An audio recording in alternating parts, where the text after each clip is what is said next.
Jetzt die besondere Freude, Professor Dr. Robert Paxton anzukündigen. Er hat den Lehrstuhl für Zoologie in der Universität in Halle und beschäftigt sich schon viele, viele Jahre mit den Bienen. Ich hatte schon mal das Glück, ihn zu hören auf dem Oberlausitzer Bienentag. Viele Jahre her, war noch vor Corona. Schon damals hat mir das viel Freude gemacht, deinen Vortrag zu hören. War wirklich spannend und interessant. Und genau das erwartet uns jetzt, nämlich auch ein wirklich spannender Vortrag zum Thema Viren im Bienenvolk. Bitte schön. Jetzt funktioniert wunderbar. Ist also great. So, Sie hören, ich bin Halunke, ich denke, von Sprache her. Hoffentlich können Sie mein Deutsch verstehen. Wenn nicht, bitte, dann kann ich probieren, sofort Probleme zu beantworten, oder? So, als Eröffnungsgambit, wenn ich das so formulieren kann, habe ich diesen Bild. Ich habe das schon vorher gezeigt in Lausitz. Und hier sehen Sie, hier möchte ich betonen, wie wichtig Krankheitserreger sind, um Populationen von Tieren und auch Pflanzen zu regulieren. Wir dürfen nur denken, nicht nur an Corona, aber früher zum Beispiel an der Pest. Ein Drittel oder eine Hälfte der Bevölkerung von Europa ist ausgestorben um 1350 oder zwischen 1350 und 60. Hier in diesem Fall waren Kühe nach Afrika gebracht worden, aus Europa. Die waren sensibel zu Rinderpest. Und dann, das ist in den 19. Jahrhundert, und um die Ende des 19. Jahrhunderts, das bedeutet 1890 oder so, sind Zebu-Rinder aus Indien nach Ostafrika gebracht worden. Und die haben Pest mit ihnen mitgebracht. Die sind relativ tolerant zu Rinderpest. Und was ist passiert?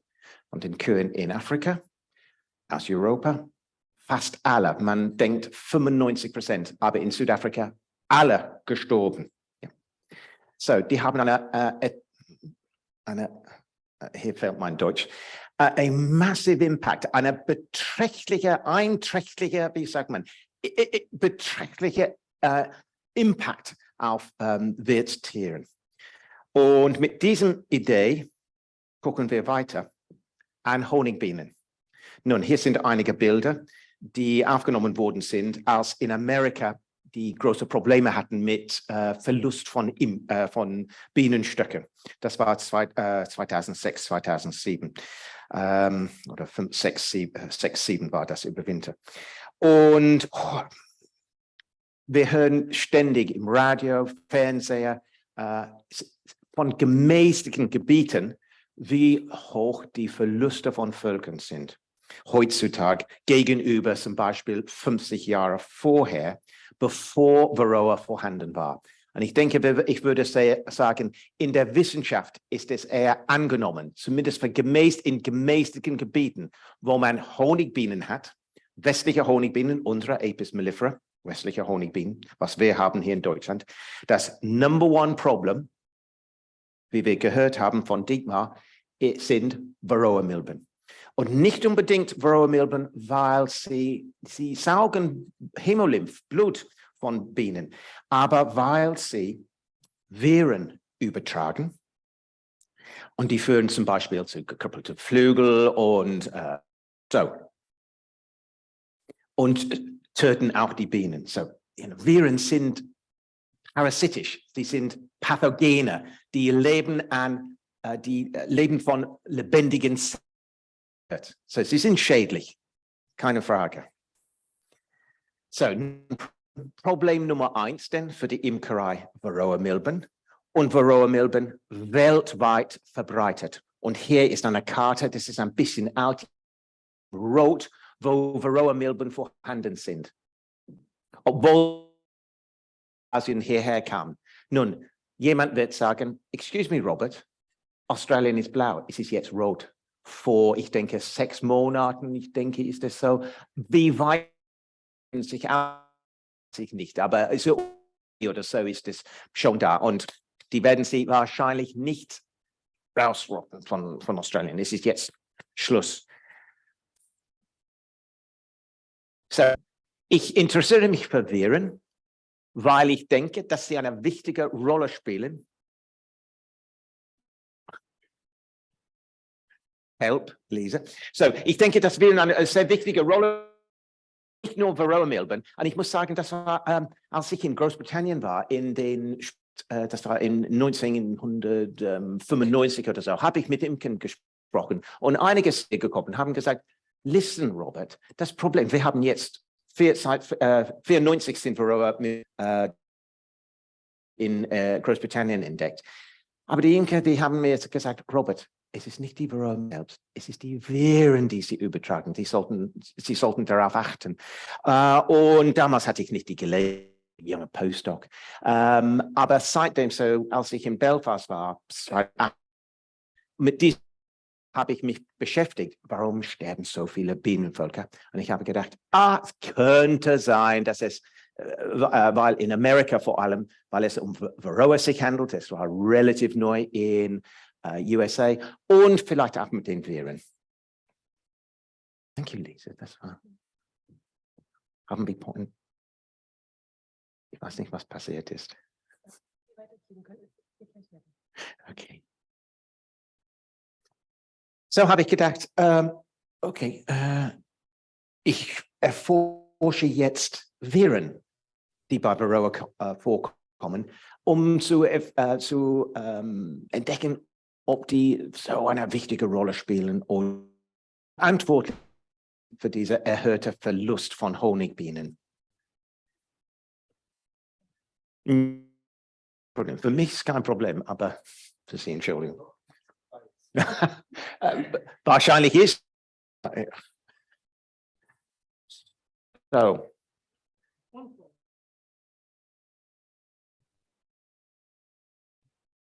So, was wir gemacht haben, und ich werde schnell durch die Bildungen gehen.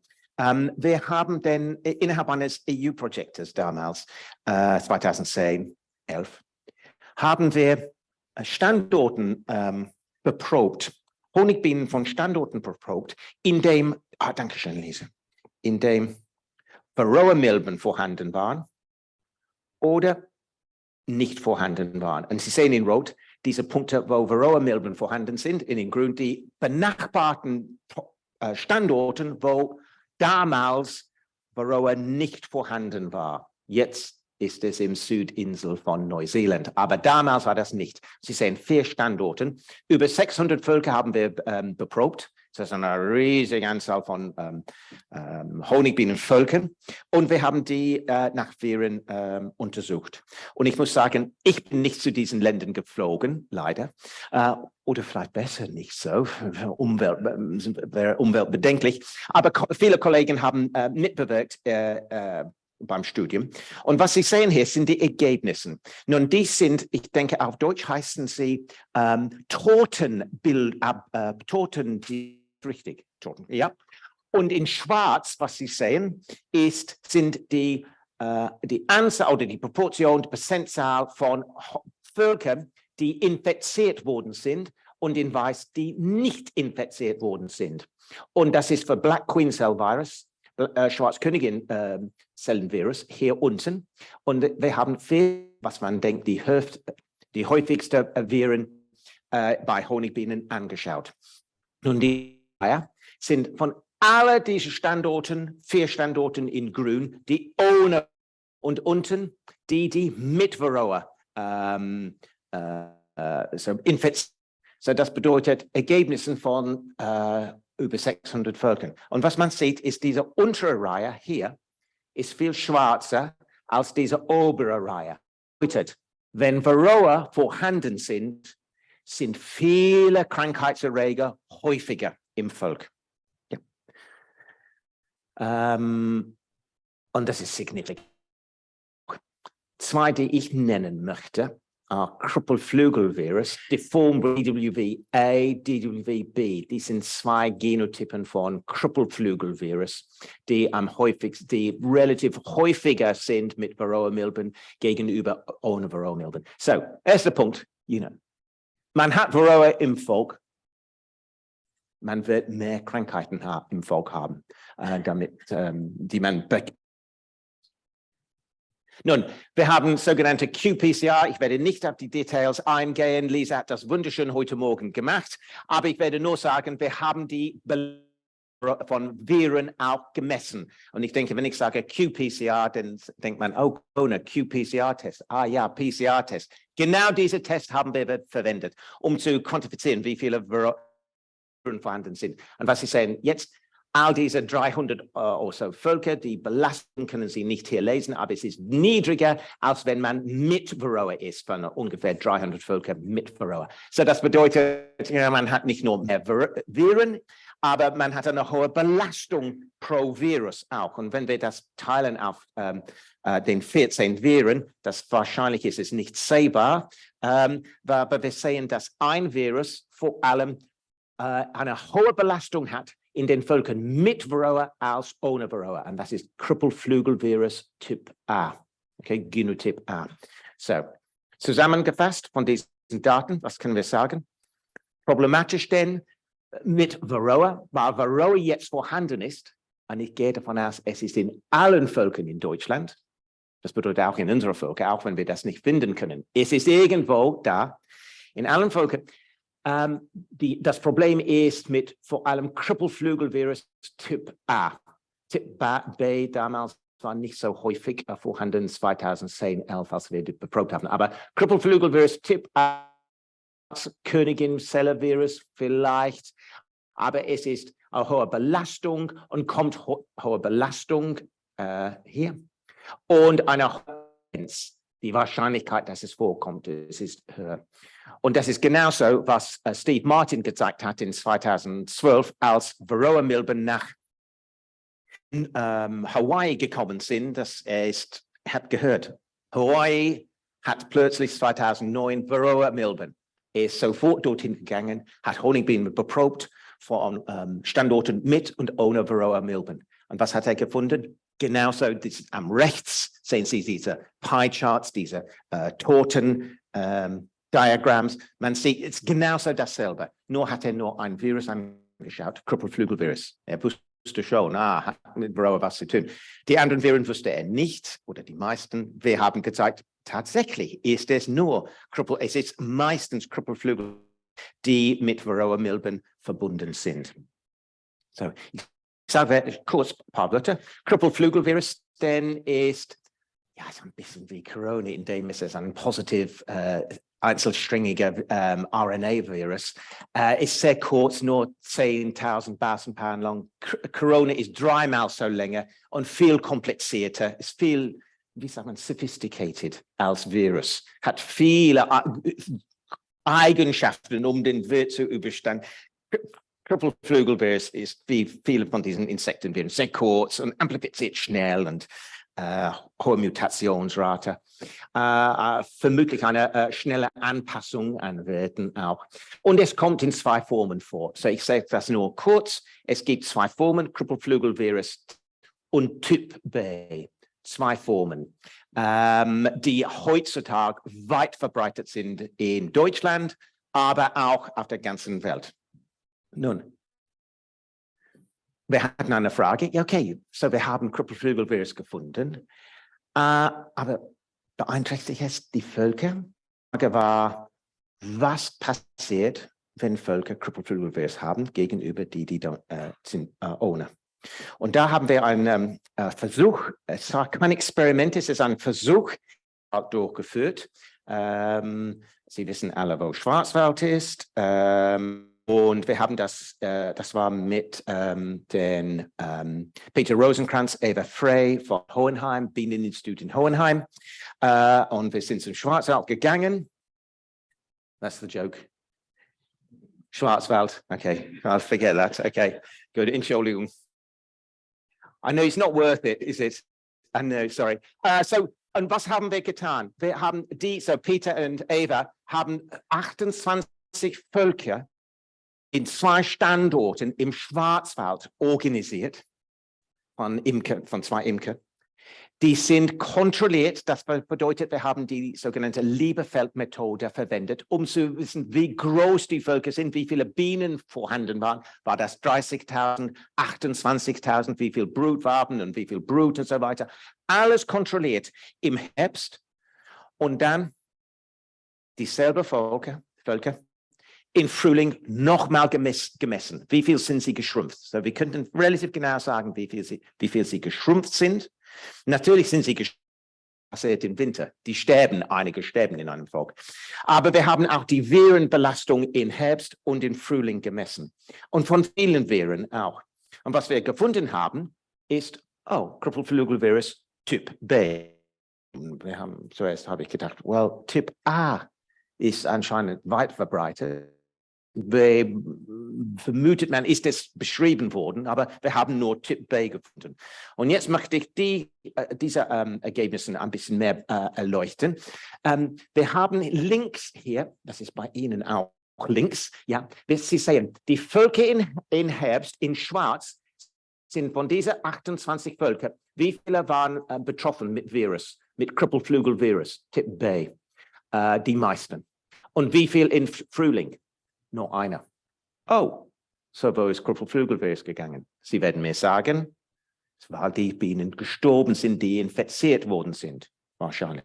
So, die Völker waren noch immer vorhanden, aber vermutlich die infiziert worden sind, überleben das nicht bis Frühling.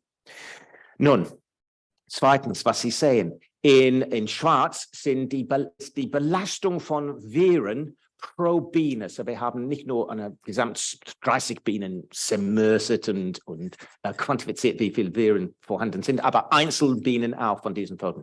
Und Sie sehen hier, das ist 10 hoch 10. Das ist 10 hoch 10 hier, 10 hoch 9. Das bedeutet, 1 Milliarde Viruspartikel pro Biene haben wir gefunden in vielen Bienen im Herbst.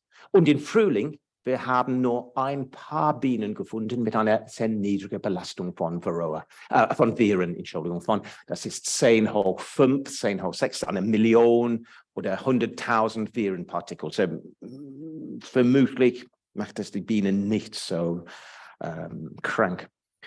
Aber hier, was wir sehen, was am wichtigsten ist, hier haben wir eine Abbildung, in dem die Prozentsatz von Individuen im Herbst, die infiziert worden sind mit Krüppelflügelvirus B hier. So, einige Völker hatten fast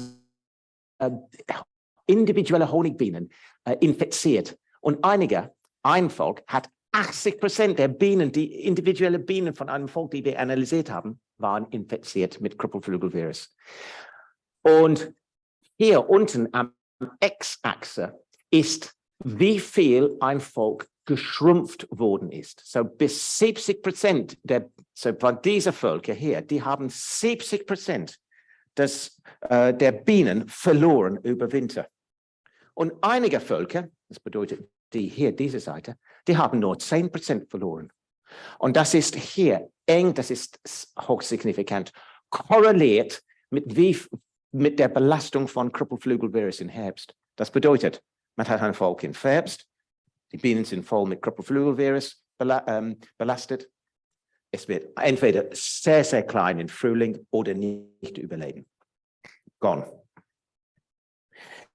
Natürlich, Sie werden mir sagen, but Robert, maybe bei anderen, was für anderen Viren haben Sie gefunden?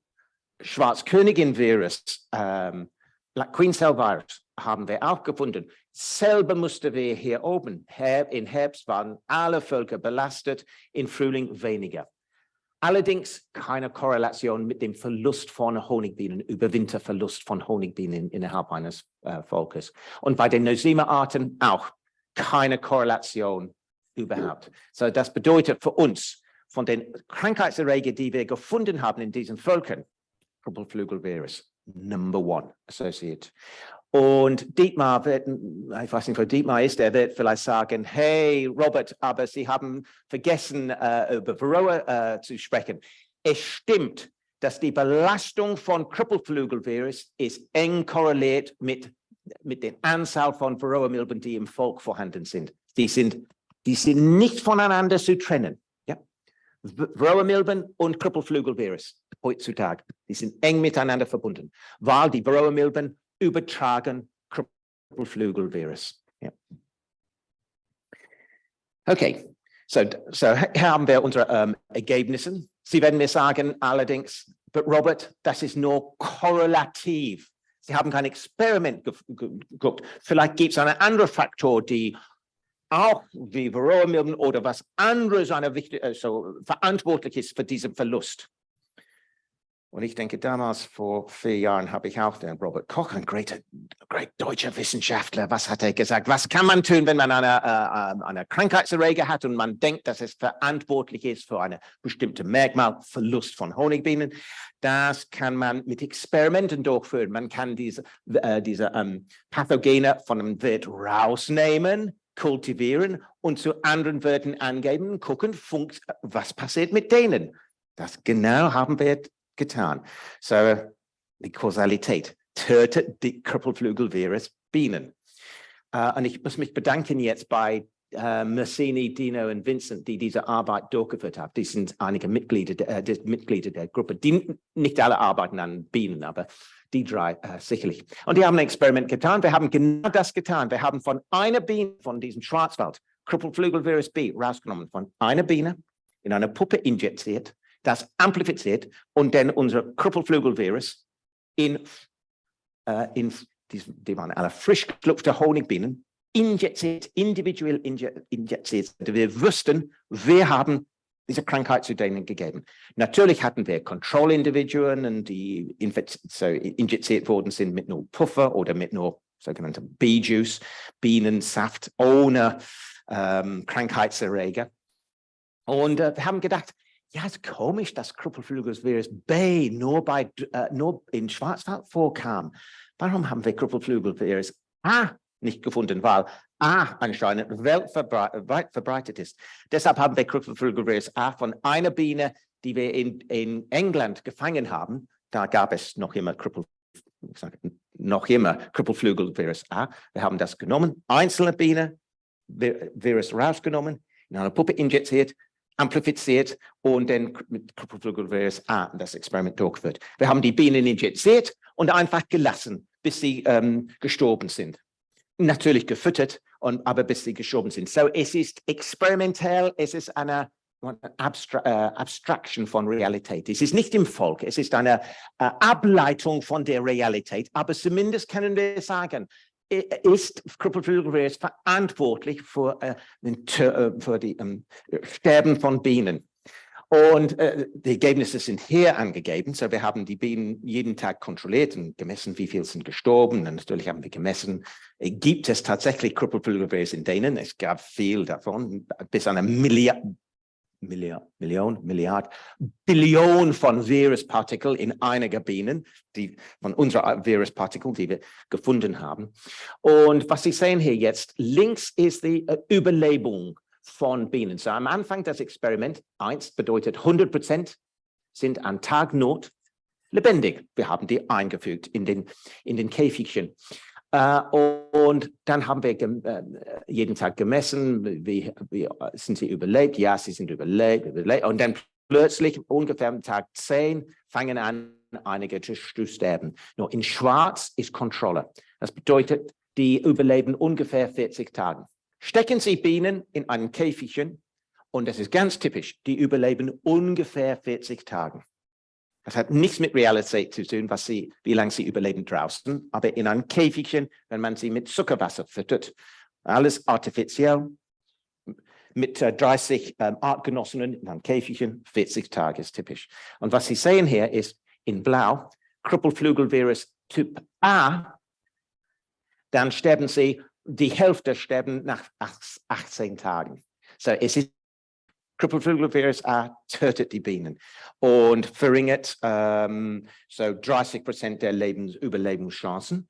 Und bei Krüppelflügelvirus B, dieser Typ B in grün hier gezeigt, noch schneller.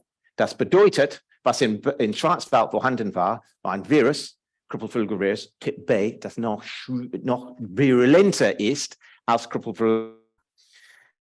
Sie werden mir sagen, was bedeutet das für ein Volk? Es ist sehr schwierig zu erforschen. Deshalb haben wir unsere Daten, das bedeutet, wie schnell die Viren Bienen töten, eingefüttert in einem theoretischen Modell. von Volker Grimm, das ist von Umweltforschungszentrum in Leipzig. Er hat ein Modell, oder er mit anderen haben ein theoretischen Modell Beehive entwickelt und das simuliert Volk, wie es wächst, Winter, Sommer.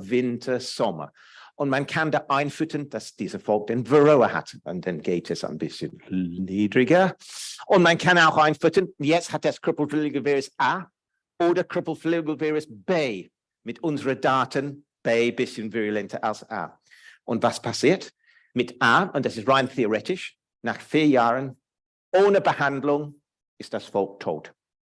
Und mit Krüppelflügelvirus B, nach nur 3 Jahren ist das Volk tot. Das bedeutet, im Prinzip tötet Krüppelflügelvirus B Völker schneller als A. Beide töten Völker, aber B ein bisschen schneller als A.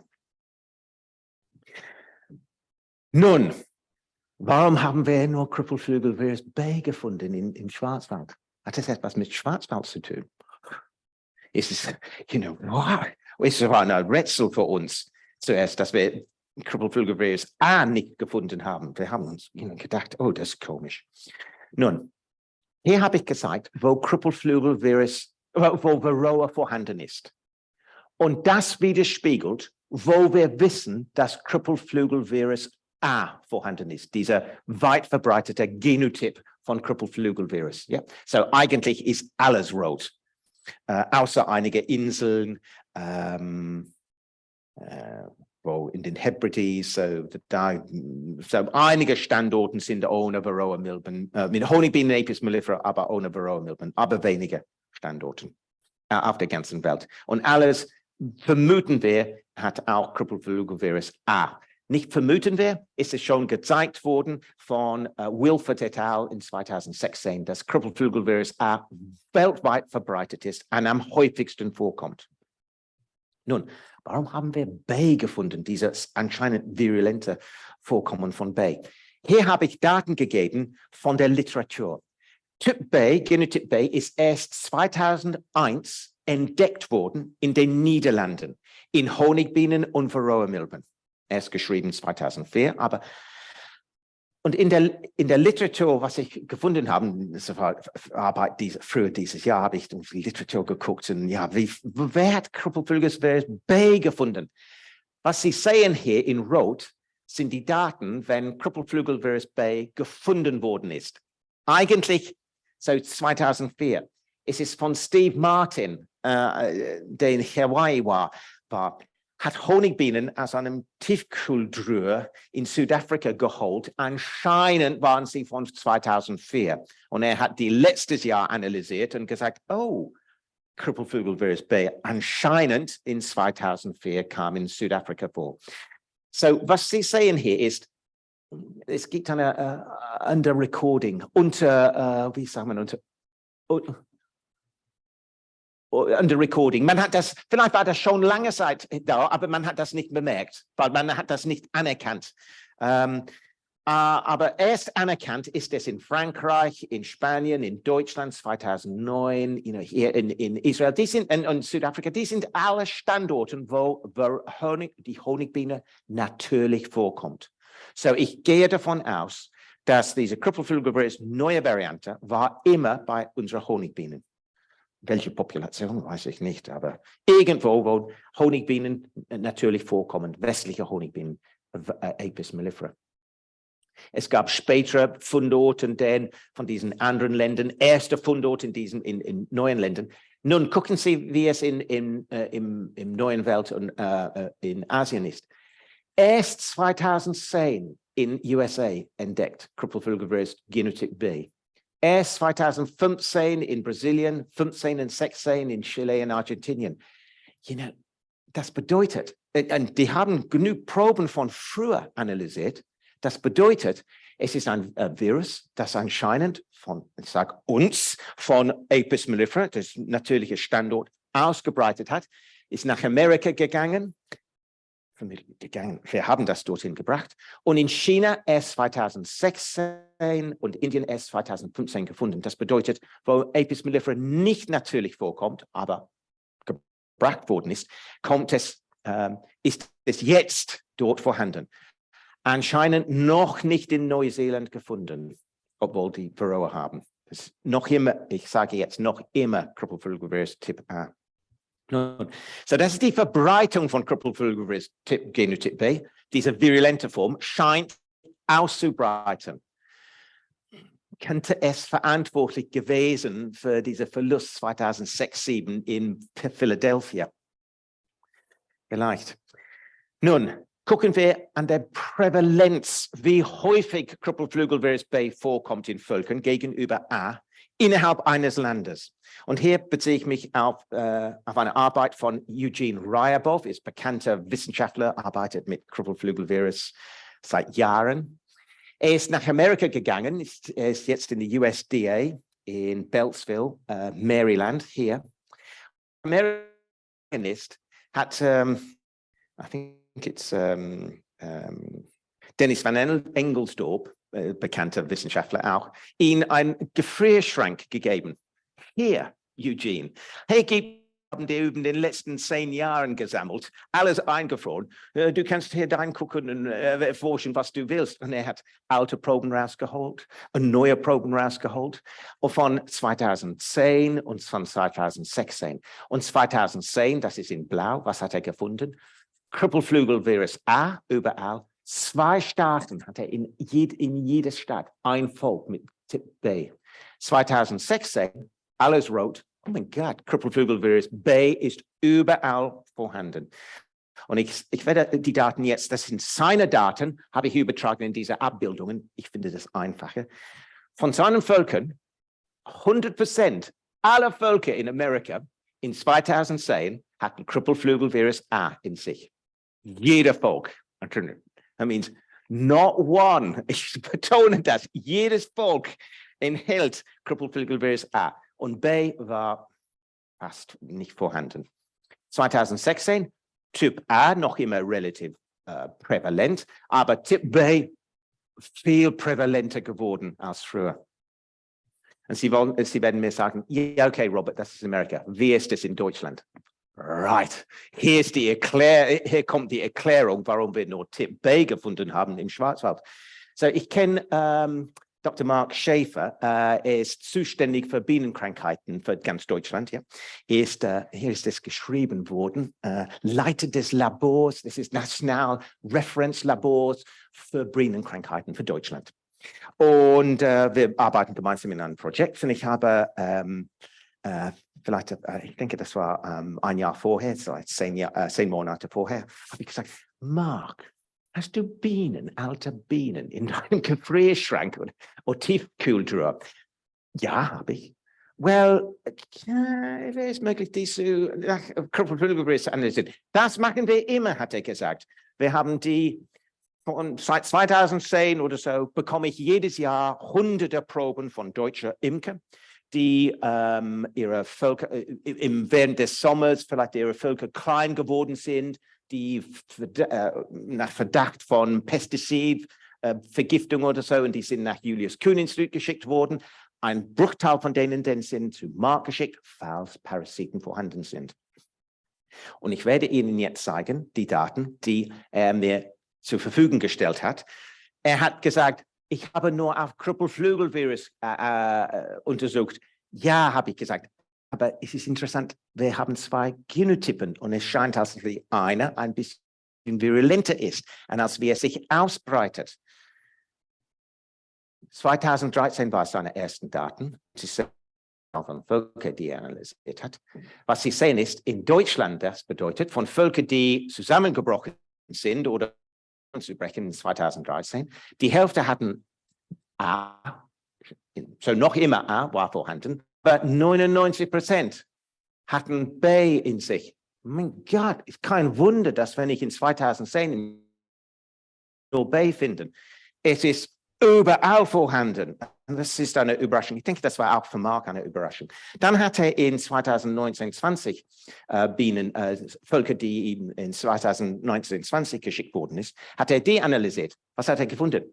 A ist fast verschwunden und B kommt überall vor. Alle Völker hatten B. Alle. not just die meisten, alle. Es scheint als wie B ersetzt A. Es ist ein bisschen wie Corona mit Delta und Omikron. Es scheint als wie, man kann sagen, die Evolution der Virus ist so, dass eine Variante durchkommt und dann kommt eine neue Variante, was bessere Eigenschaften hat für das Virus sich auszubreiten. In diesem Fall, weil es virulenter ist. Und ich denke, es ist virulenter, nur weil es schneller wächst. Es ist nichts Kompliziertes. Es wächst ein Tag schneller. Und deshalb sind die Belastungen von B immer ein bisschen höher als bei A. Okay, das war Deutschland. Ich habe dasselbe getan mit Francesco Nazzi, ist Professor für Zoologie oder Biologie in Udine, sehr bekannter Varroa-Forscher, Varroa- und Virenforscher. Und ich habe ihn gefragt, Francesco, you know what? Er hat gesagt, ja, ich weiß, Robert, du hast Interesse an Krüppelflügelvirus B, aber ich sage dir, in Italien, wir haben nur Krüppelflügelvirus A. Wir haben nicht B, wir haben das nicht gefunden, es ist noch nicht hier. Oh, aber das ist schon komisch. Okay, aber hast du Daten von da? Well, ja, ich habe sogenannte Next Generation Daten von Proben, die wir in 2009 bis 2013 gesammelt haben. Darf ich die haben? Dann kann ich selbst analysieren. Das ist mit einer ein Chaffee, das ist eine Postdoc mit mir, Bioinformatics Postdoc. Können wir die anschauen? Ja, okay. Du kannst sie anschauen, ja. Ich denke, du wirst nicht finden. Was haben wir gefunden? Krüppelflügelvirus B. Francesco, du hast B, tatsächlich. Oh, hat er gesagt. Das wusste ich nicht. Right, weil er nicht angeschaut hat. Und dann hat er uns neue Daten von 2018-20. Und was ist passiert? A ist runtergegangen, B ist hochgegangen. Und als wir das dieses Jahr publiziert haben, ist auch eine Publikation von einer anderen Gruppe in Italien. Die haben Honigbienenvölker analysiert von, ich denke, von Veneto-Bereich und geschrieben, oh look, A ist rückgängig und wir haben jetzt B und es steigt hoch. Mein Gott, so das anscheinend ist es überall der Fall, dass B wird, ich gehe davon aus, es ist Typ A ersetzen auf der ganzen Welt. Wahrscheinlich. Okay. Ich sage jetzt, Michael Hart hat heute Morgen eine Frage gestellt und, an dich, Katrin. Und ich denke, hier werde ich ein paar Wörter so geben, die vielleicht die Frage beantwortet. Was für Effekte haben diese Viren auf Wildbienen? So, wenn Michael da ist, weiß ich nicht. Ich kenne ihn gut. Hi, Michael. Und ich komme jetzt nochmal zu diesem Bild hier. Und wir haben eine Parallel hier auch, weil als Rinderpest sich ausgebreitet hat in Afrika an den Kühen und alle Kühe mehr oder weniger alle Kühe vernichtet hat, man hat auch bemerkt, dass dieser Virus, Rinderpest, geht auf andere Ruminants. Das bedeutet Gnu, Zebra und andere Wildtiere. Viele von denen sind gestorben. Man vermutet, dass diese Ausbreitung, diese sogenannte Übertragung oder Spillover zu Wildtieren hat geführt zu einer Zuwachs von Bäumen in Savanne Plains. Und sicherlich weiß man in den, ich denke, 1950er, 60er Jahren, als es ausgebrochen hat, führte es zu einer Vernichtung von Löwen. Nicht Vernichtung, aber eine Verringerung von der Anzahl von Löwen in ich denke, es ist Ngorongoro-Crater. Ich bin mir nicht sicher jetzt oder in Masai Mara, weil weniger Zebras vorhanden waren für die Löwen. Man merkt, was für eine Wirkung diese Ausbreitung hat. So, mit diesen Ideen im Kopf kommen wir zurück zu Krüppelflügelvirus und Viren insgesamt von Honigbienen. Wir haben vermutlich denn die Honigbiene als Quelleort oder sogenannter Reservoirwirt für Viren. Und die Frage ist, inwieweit werden diese Viren übertragen an anderen Bienen? Und da werde ich ein paar Wörter sagen. So, wir haben schon 2010, 11 Standorten besucht Honigbienen und Hummel an denselben Tag gesammelt von 26 Standorten in Großbritannien. Das ist schon publiziert worden. Und was haben wir gefunden? Krüppelflügelvirus in den Honigbienen. Die sind gesunde Honigbienen, die auf Blüten geflogen sind. In dieser, es ist eine Hitzemappe, Hitzekarte, Heatmap. Ich weiß nicht, wie man das auf Deutsch sagt. Das bedeutet, hier, wo es dunkel ist, ist die Prävalenz von Krüppelflügelvirus in Honigbienen sehr hoch, wo es gelb ist, wo es weiß ist, sehr niedrig. Und man sieht, es gibt zwei, vor allem in England, zwei Hotspots von Krüppelflügelvirus bei den Honigbienen. Und bei den Hummel genauso. Dieselbe zwei Hotspots, ein bisschen hier auch in Wales. Und das ist eng miteinander korreliert. Das bedeutet, in einem Standort in Großbritannien, wo Krüppelflügelvirus bei Honigbienen vorhanden kommt es auch häufig bei Hummeln vor. Das antwortet nicht als Frage, ob diese Viren eine Wirkung haben, aber zumindest gibt es eine Korrelation. So innerhalb eines biodiverse Projekts, das ist ein mehr oder weniger EU-weites Projekt namens Voodoo. God, I don't know. Don't ask me, das weiß ich nicht. Untersuchen wir das Problem, wenn Honigbienen und anderen Bienen, das bedeutet in diesem Fall Hummeln, dieselbe Blüten besuchen, teilen sie ihre Viren und überspringen die Viren von Honigbienen nach Hummeln, aber auch könnte auch im Rückgang auch der Fall sein. Und da habe ich einen kleinen Datensatz jetzt von Christine Hesse. Sie war eine Masterstudentin bei uns in Halle. Und ich gebe jetzt Daten von 7 Standorten, an denen sie Hummel und Honigbienen an einem Tag gesammelt hat, individuell gesammelt und in Röhrchen eingefroren und dann nach Viren analysiert. Und dann am nächsten Tag zu denselben Standort ist sie gegangen und hat eine sogenannte Pollinator Network festgestellt. Sie hat geguckt, sie ist gewandert als Transekt und geguckt, Honigbiene auf Taraxacum, Honigbiene auf Rosa, Hummel auf Rosa, Hummel auf Rosa, Taraxacum, Hummel, Honigbienen, Hummel. Und dabei könnte sie sehen, inwieweit nutzen die Bienen, Honigbienen, sowohl 3 Arten von Hummel, dieselbe Ressourcen. Natürlich, denn man kann solche Abbildungen machen von den Daten. Hier haben wir die Honigbiene, hier haben wir die Hummel, die 3 Hummelarten, Bombus lapidarius, Bombus terrestris, Bombus pascorum. Das ist Steinhummel, dunkle Erdhummel und Ackerhummel. Die kenne ich, also vom Namen her. Und die Honigbiene hier. Und was Sie sehen in Schwarz, es geht eigentlich lauter Columns, Pfeilen. Column ist Säule. Es gibt lauter Säulen hier und dann eine Biene. Und eine Biene ist auf diese Blüte geflogen. Eine andere Biene ist auf diese Blüte geflogen. Einige Honigbienen sind auf diesen Blüten geflogen. Diese Steinhummel, einige von Steinhummeln auf diese Blüten, andere auf diesen Blüten. Dieser Eckerhummel ist meistens auf diese Blüten geflogen und fast nie auf diese Blüten. Das bedeutet, Bombus lapidarius teilt eng mit Honigbienen dieselbe Blüten, Bombus pascorum weniger. Ja. So, und wir haben in diesem Fall 7 Standorten und wir können sehen, okay, wenn Viren an Blüten übertragen werden von Honigbienen zu Hummeln, werden wir erwarten, je näher die Hummel sind von ihrer Ressource für Benutzung zu Honigbienen, würden wir erwarten, mehr Viren bei denen. Und ich gebe Ihnen nur eine kurze Ergebnis hier.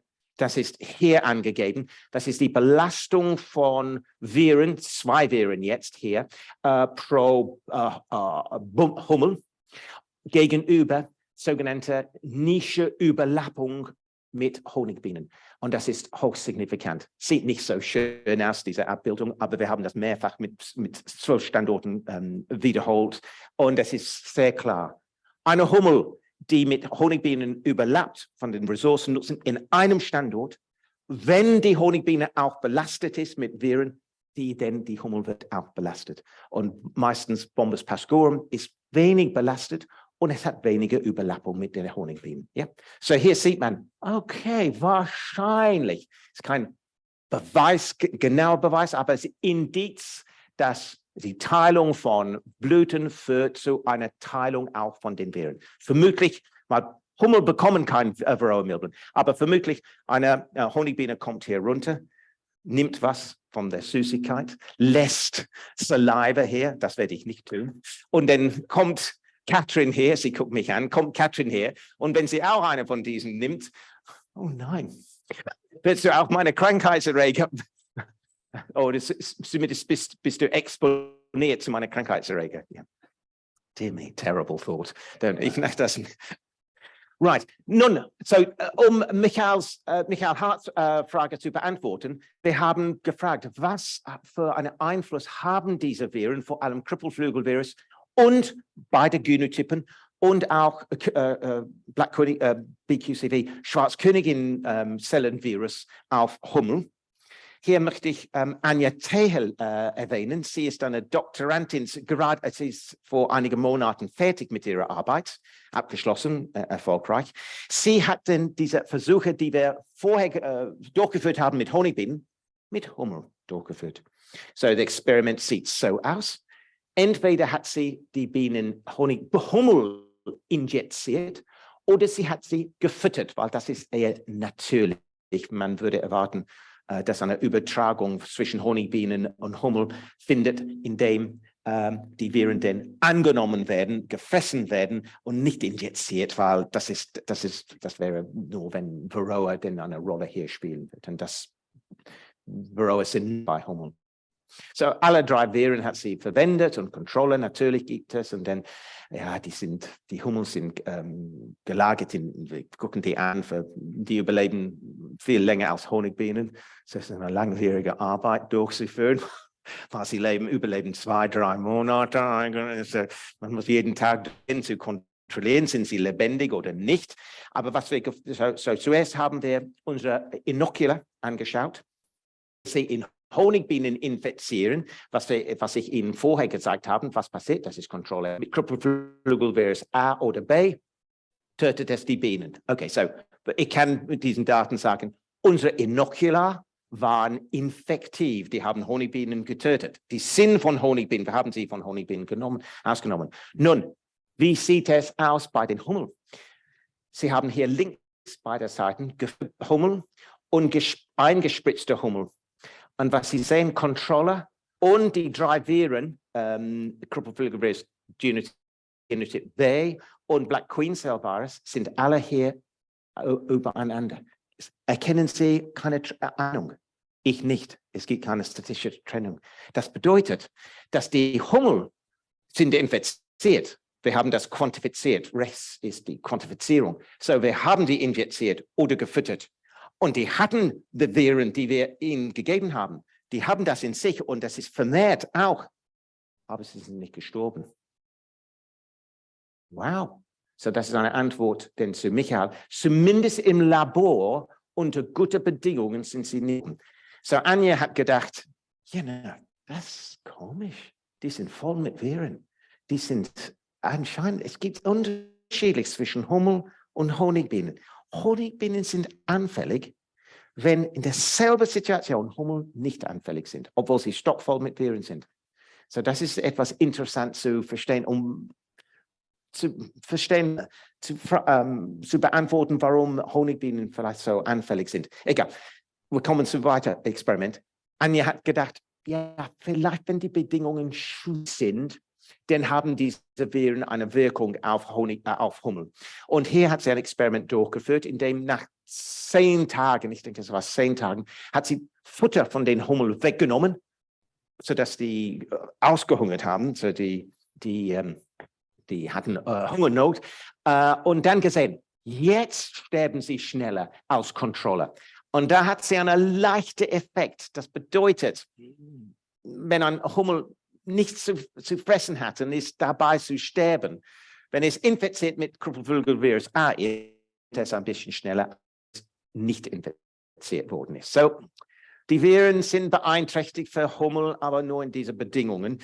Deshalb haben wir das Experiment im Gelände durchgeführt, indem wir Flügelvirus A in diesem Fall nur A, either eingespritzt oder gefüttert zu Hummeln. Und dann haben wir Hummel individuell markiert und die ausgesetzt im Gelände, freigesetzt, um zu gucken, was passiert, wenn eine Hummel im Gelände ist in einem Volk und selbst foragieren muss. Nicht, dass es gefüttert wird, aber es muss dann aktiv sein. Es gibt viele Stresse dort. Vielleicht sehen wir dort eine Wirkung. Und was wir gesehen haben, wenn die sind mit Virus, was nicht eigentlich natürlich ist, dann überleben sie kürzer, als wenn sie Controller-Individuen, Controller gespritzt worden sind. Aber wenn sie gefüttert sind, ist egal, ob sie gefüttert mit Virus, mit Kontrolllösung, die überleben dasselbe, sie werden nicht beeinträchtigt. So, die Daten, die wir haben zumindest für Borestris, diese dunkle Erdhummel, und diese sind kommerzielle Völker, Wildvölker, die sind kommerzielle Völker, die wir gekauft haben, die scheinen etwas tolerant oder nicht resistent, weil sie bekommen die Viren, die haben eine hohe Belastung von Viren, aber etwas tolerant zu sein. Was ich denke interessant ist, zu fragen, ja, warum die Honigbienen nicht? Okay, ich bin am Ende der Vorlesung und ich werde nicht zurückkommen zu diesem Abbildung von Pest, Rinderpest in Afrika, aber nur, ich denke, ich habe das letzte Mal erwähnt. Es gibt ein schönes Buch, das 2013 erschien, A Natural History of Emerging Infections. Übersetzung brauche ich jetzt. Eine unnatürliche Geschichte, unnatürliche Geschichte von ausbreitenden Infektionen. Und die sind zwei amerikanische Epidemiologen. Und sie haben gesagt, als wir noch Hunter-Gatherers waren, bevor der Landwirtschaft vor 10.000 Jahren, gab es weniger Krankheiten, zum Beispiel Pneumonia oder Pox oder so, gab es nicht. Es war nur mit Landwirtschaft, als wir sesshaft waren und in mehreren Mengen zusammengelebt haben, in Städten, dass diese Krankheitserreger ausgebrochen worden sind. Und das war 2013 geschrieben.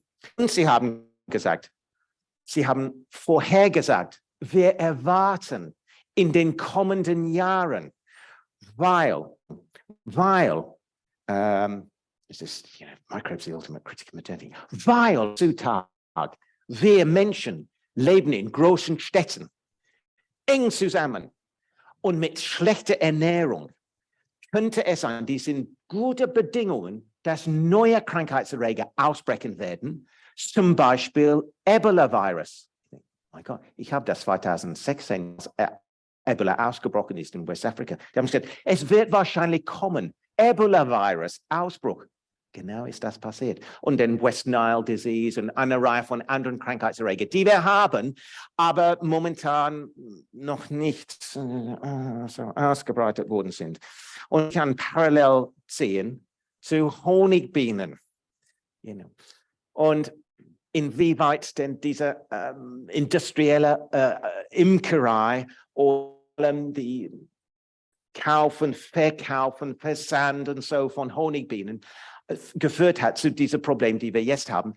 Erlaubt, dass zum Beispiel Krüppelflügelvirus B, diese Virulente, jetzt sich schnell ausbreitet. Und ich gehe davon aus, dass es warum amerikanische Imker so ein Problem haben mit Varroa heutzutage. Mal Krüppelflügelvirus A ist da vorhanden, es ist tödlich. Und Krüppelflügelvirus ist B ein bisschen tödlicher noch, kann man das so formulieren. So, zumindest tötet die Bienen ein bisschen schneller. Man kann eine tödlich oder nicht tödlich. Gut. Okay, so take-home messages. Krüppelflügelvirus ist der wichtigste Erreger, die wir haben bei Honigbienen. Und ich würde vorher sagen, es kommt bei allen Honigbienenvölkern in Deutschland vor. Es gibt kein Volk, das ohne Krüppelflügelvirus wo Krüppelflügelvirus nicht vorhanden ist. Vielleicht ist es eine hohe Belastung. Vielleicht müsste ich jede Biene analysieren, um das zu entdecken. Aber es kommt bei allen Honigbienen vor. Alle Honigbienenvölkern vor. Nicht bei allen individuell, aber alle Honigbienen. Genauso wie Varroa. Dietmar, du kannst das criticize me now, widersprechen. Zweitens, Genotyp B ist ein bisschen virulenter und es verursacht hohe Verluste. Wir leiden unter hohen Verluste, auch Völkern, anhand Krüppelflügelvirus B. Vielleicht spielt es auch eine Rolle bei einigen Wildbienen, bei deren Verlust auch oder Rückgang von einigen Wildbienen. Okay, ich bedanke mich bei vielen Organisationen, die Geld gegeben haben, bei der Arbeitsgruppe, bei mir in Halle und andere Partner in der Welt. Und ich bedanke mich bei Ihnen für Ihre Aufmerksamkeit.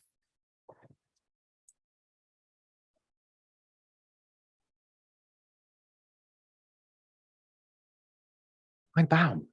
Wir haben über Bäume gesprochen, Apfelbäume. Das ist Robert, sehr nett von dir. Vielen Dank für diesen wirklich spannenden Vortrag. Ja, wenn man älter wird, kann man mehr dazu lernen. Haben wir heute schon von Dietmar gehört. Mache ich auch gerade wieder die Erfahrung. Wirklich interessante Zusammenhänge, die wir da erfahren haben. Schönen Dank erstmal von uns an dich, dass du da warst. Vielen Dank. Vielen Dank. Das geht. Honig, ich hoffe. Honig, definitiv. Wow, und sehr hell ist das auch. Ich habe nie Honig gesehen. Robinia, Katze. Okay, unsere ist gemischt mit Tilia. So, deshalb ist es ein bisschen dunkler. Aha, so schön. Great. Oh. Genau. Ausbildung ist das. Genau. Ja. Genau. Ja. In dem Danke Fall ist das tatsächlich so. Ja, wir Vielen haben zu Dank. danken. Danke. Wir machen ganz kurz noch 2, 3 Fragen, aber nicht viel, weil Robert hat das Problem, dass er weg muss und sein Anschlusszug hat schon entsprechend Verspätung oder kommt gar nicht. Das ist ganz kurz. It's okay. Es tut mir leid, dass ich nicht bis zu Ende bleiben kann. So, ja. ist es jetzt die Fragen zu beantworten. Da habe ich, wie viel Zeit haben wir? 15 Minuten? Du sagst, wie viel Zeit du noch hast. Aber wir machen 2, 3 Fragen aus dem Publikum und 2, 3 Fragen online, wenn es geht. Und dann. Aber das ist okay, you know. Alles klar. Okay. Wir fangen mit den Fragen aus dem Saal an und gehen dann nach online. Ich übergebe mal das Mikrofon. Hat mir hart geantwortet. Ist er bei Mittagessen dabei?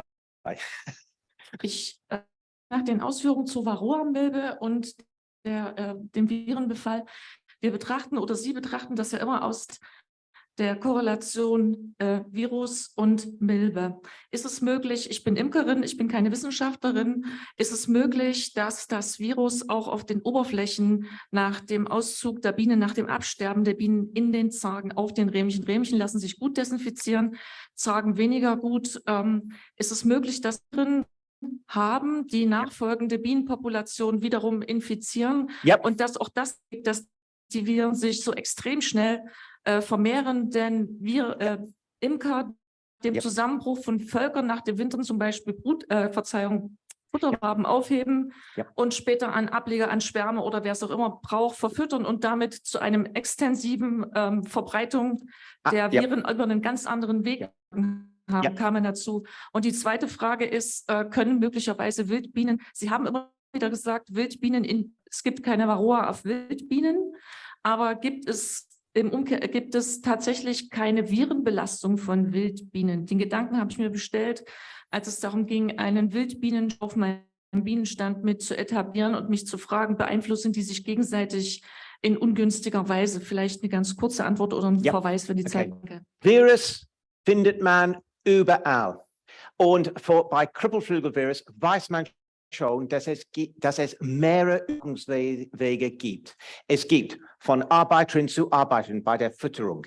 Es gibt von Feces, Fecal-Oral Route. Es gibt von Drohnen zu Königin. Es gibt, wenn die Königin infiziert worden ist, von Königin zu den Eiern. Nicht in den Eiern, um den Eiern. Diese Wege sind alle erforscht worden und entdeckt und man hat Beweis, dass es stattfindet. Das bedeutet, das bedeutet, wenn Bienen in einem Stock sind und die lecken oder die kacken sehen, aber die lecken mehr im Sommer zumindest. Natürlich kommt auch Viren vor und die kommen auch bei Blüten vor. Krüppelflügelvirus auch ist entdeckt worden an Blüten, mehrfach in Italien, in Amerika. Allerdings, diese Übertragungswege sind nicht so effizient gegenüber Varroa. Bei Varroa, ich würde nicht sagen 100%, aber vielleicht 95%. Eine Varroa ist infiziert, kommt an eine Biene und es ist fast geleistet, dass es Viren überträgt. Und die Viren werden dann übertragen im Hämolymph, im Hämosyl, im Gesamtkörper. Da sind sie sehr gefährlich. Weil wenn wir Honigbienen füttern mit Krüppelflügelvirus, wir denken, dass es meistens im Magen-Darm-Trakt bleibt. Und dann kommt raus. So, es ist nicht so es hat nicht so eine Beeinträchtigung des Überlebenschancen. Schon ein bisschen, aber nicht so viel. Ja? So, ja, es kommt überall vor. Und man sollte dann vielleicht die Waben, wenn ein Volk sehr infiziert worden ist. Aber Varroa-Milben sind so effizient. Es bedeutet, dass wahrscheinlich die meisten, wenn nicht alle, die meisten Varroa-Milben, die man sieht, haben in sich schon Krüppelflügelvirus. Und was interessant ist, dass Krüppelflügelvirus die haben das in sich.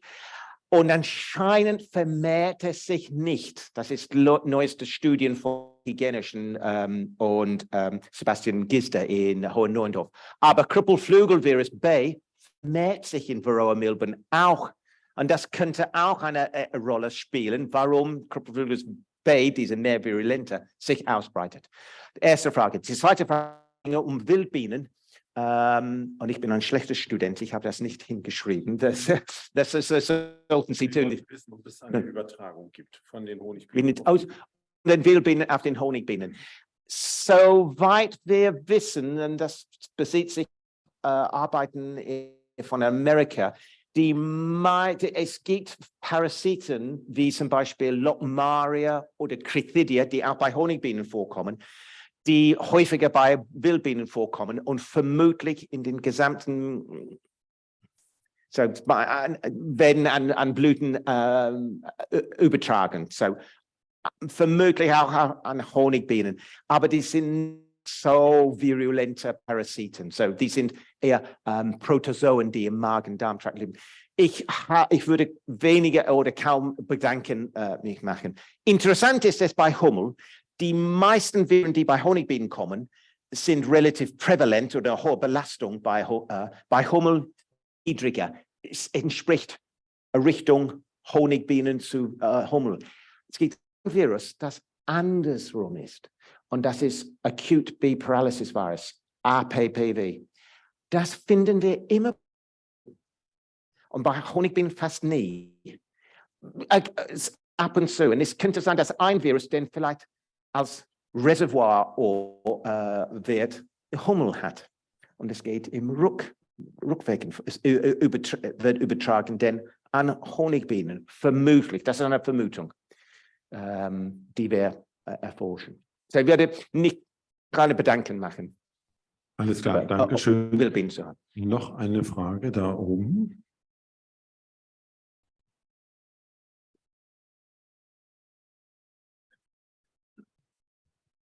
Ich habe auch eine Frage. Ich hatte an einem Bienenstand ein Volk, das war richtig stark, im Frühjahr sehr gute Entwicklung und im Mai, wo dann der Raps geblüht hat, konnte man dann eigentlich zugucken, wie ich vermehrt auf dem Flugbrett solche zuckende Bienen ohne Haarkleid oder so, die dann rausgeworfen wurden und der Haufen vor dem Flugloch wurde eigentlich immer größer. Und das ging eigentlich den ganzen Mai so. Es war kein anderes Volk betroffen, nur dieses Volk. Und es wurde dann auch immer, die Bienen wurden dann immer weniger im Honigraum, aber nach wie vor eine Unmenge am Brut und diese zuckenden Bienen, die rausgeworfen wurden. Mittlerweile war es dann schon so, dass man 10 Meter gegen den Wind eigentlich das riechen konnte, diesen Haufen mit toten Bienen. Und ich habe dann die Königin abgedrückt, habe nur eine Weißelzelle reingemacht. Und das Volk hat sich wieder erholt, hat eine neue Königin und das ist alles wieder verschwunden. Okay, so das klingt ein bisschen wie Chronic Bee Paralysis Virus, chronischer Bienenparalyse Virus. Es klingt ein bisschen Wieso. Und eine gute Imker in Leipzig hat das letztes Jahr und vorletztes Jahr gehabt, ist zu mir gekommen mit Proben. Bitte, Robert, guck das an, es ist Krüppelflügelvirus. Was kann man gegen Viren tun? Wenig. Außer Königin töten, eine neue Königin, anderes genetisches Material und vermutlich dann zeigen die an etwas Toleranz oder Resistenz gegen diese Viren als gegenüber, was vorher war. Genauso ist es bei Sackvirus, auf Deutsch Sackbrutvirus. Ist das richtig? Das sagen wir in England. Königin weg, neue Königin von einem anderen Quelle, so eine andere genetische Quelle. Und oft löst es das Problem. Ja. Also da hängt es an der Genetik nicht, dass es von der Königin schon mit übertragen wird, der Virus. Es ist von Biene zu Bienen übertragen, horizontal übertragen, nicht wahr? Das ist zumindest bekannt und deshalb sind die Haare oft verloren. Das kommt der Virus aus und breitet sich aus. Vermutlich gibt es eine stärkere genetische Rolle dort. Genauso denke ich auch bei Krüppelflügelvirus. So, Dietmar hat heute Morgen über Varroa-Sucht gesprochen. Ich habe mit ihm, ich denke, wir haben über Mittagessen oder vor Mittagessen gesagt, ja, oder zumindest für eine andere Gruppe haben gesagt, ja, es gibt Varianz oder Variabilität zwischen Völkern in Toleranz zu Varroa, aber vielleicht ist es auch Toleranz zu Krüppelflügelvirus oder etwas resistent Flügelvirus, das heutzutage in der Wissenschaft wird diskutiert. Ja, es ist nicht eigentlich nur Varroa-Toleranz, es ist Virustoleranz und das vielleicht eine wichtige Rolle spielt. Genauso eine wichtige Rolle spielt Toleranz zu Krüppelflügelvirus. So es ist interessant wäre interessant zu erforschen, das ist die nächste Idee, warum Hummel so tolerant sind gegenüber Honigbienen. Weil wenn man was in der Hand hat, als Toleranz und Faktoren, die relevant sind, wäre interessant, die zu verwenden bei Honigbienen, wenn das geht. Ich weiß nicht, warum sie so tolerant sind.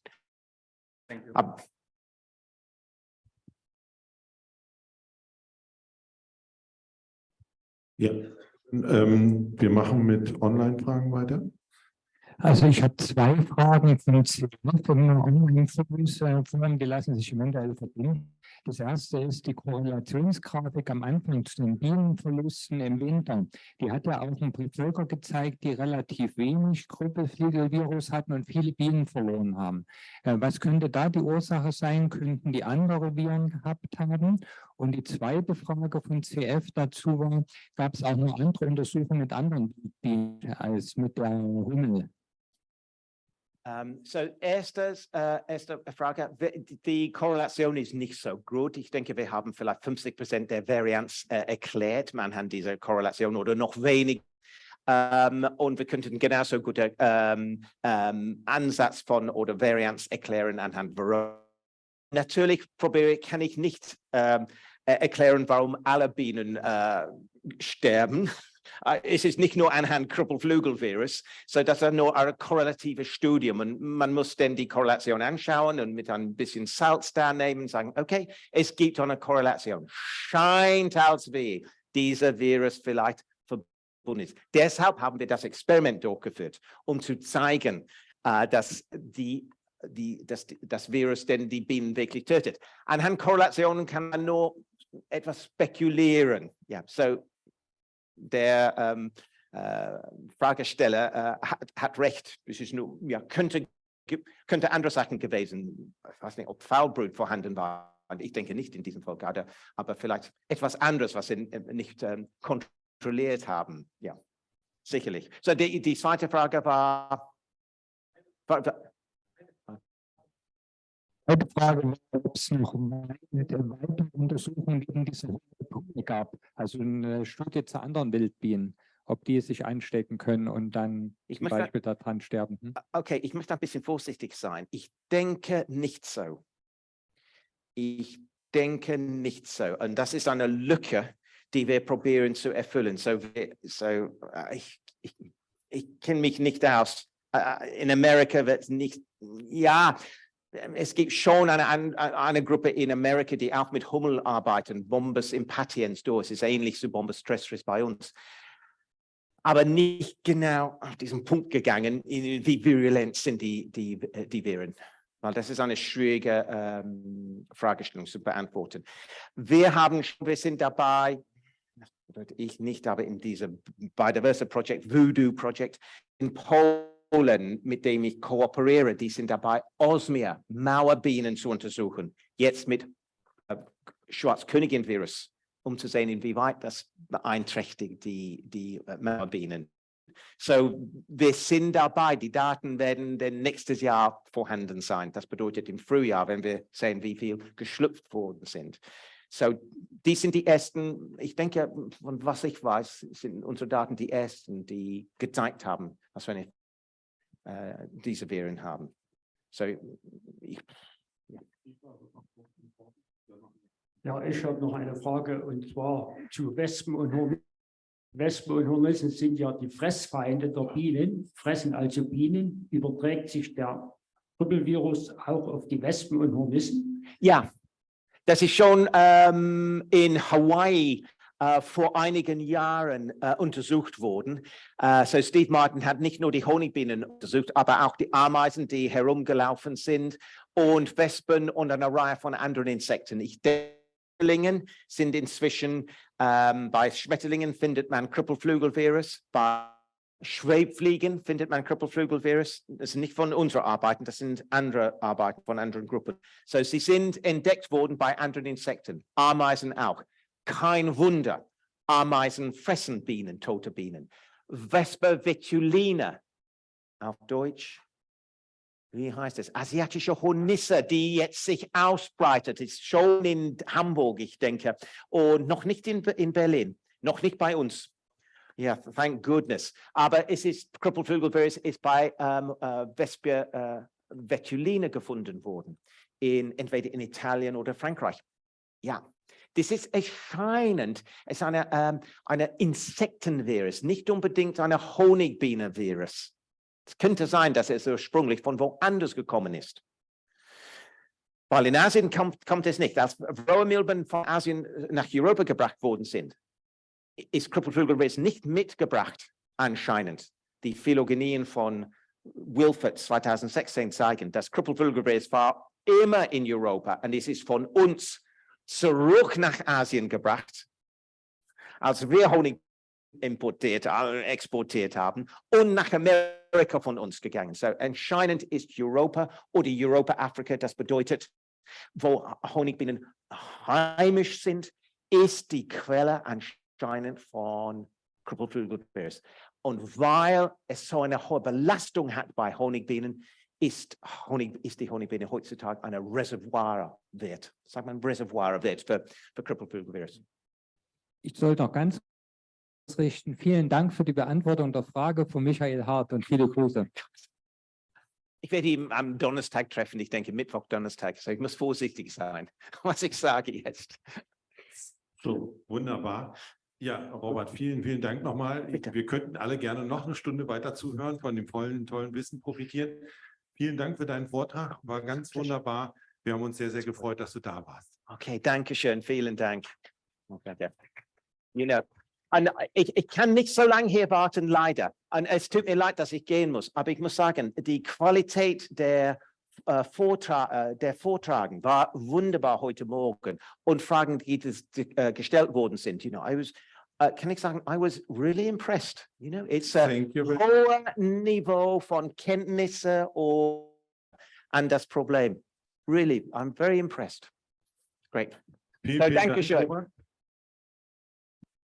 To you. Ja, und an das hohe Niveau werden wir natürlich jetzt gnadenlos anknüpfen. Ja, Hans-Peter kommt schon zu uns runter. Ich möchte dich gerne als nächstes vorstellen für deinen Vortrag. Hans-Peter Wiesmann, TU Dresden, im Bereich der Humanmedizin unterwegs.